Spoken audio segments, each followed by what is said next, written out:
I have a background in marketing and strategy, so I had a pretty successful corporate career, and everything changed when I adopted 2 children, and I was really inspired by their journey, and it sort of turned my world upside down, and I just was inspired by the challenges they'd faced in their sort of previous journey. And when we looked for books, we couldn't find any that had families like ours. So I set about changing that and creating new books for more children to see themselves in stories.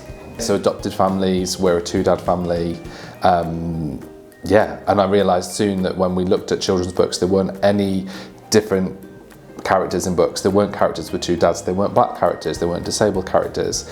Everything was very similar, so there was a gap in the market that I sort of saw and decided to do something about. So we've done books that are LGBTQ plus focused, we've done books about colorism and racism, and we've done books about finding unicorns and mermaids. So either the book centres around something that's a theme of diversity, or it has incidental diversity within it. So whether we centre around it or we include it, something has to show a child that doesn't normally see themselves in a book that they are there and they are valued. Well, I think the other thing is that with Creative Futures there's a focus on wins, and personally I'm very panicky, I'm very negative, and I'm always focusing on the next thing, and actually being part of a cohort you focus on your wins. So a recent win for us is that we've just won a publishing award.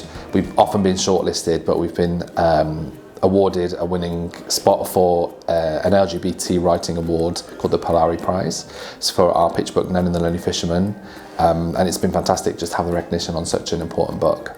Well, I think for me, like many small businesses, you reach a critical point where you think, I'm not sure how I can continue in this way. As a one-man or a few person business, you reach a point where you think, I'm not sure how to reach the next stage.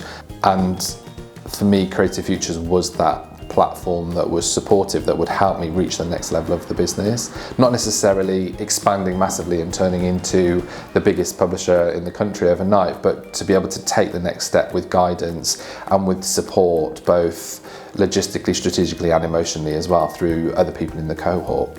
Having a workspace is one of the biggest advantages, because quite often small business entrepreneurs work from home, so that's a very different workspace. You're in a different mindset. The practicalities of working from home are different to having a space where you are surrounded by other people who are working.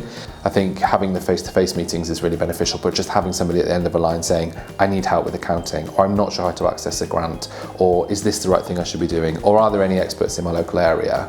Those things are on tap, and to be able to have those literally within an hour in some instances is just really useful. It's just like having an angel sitting above your business sometimes.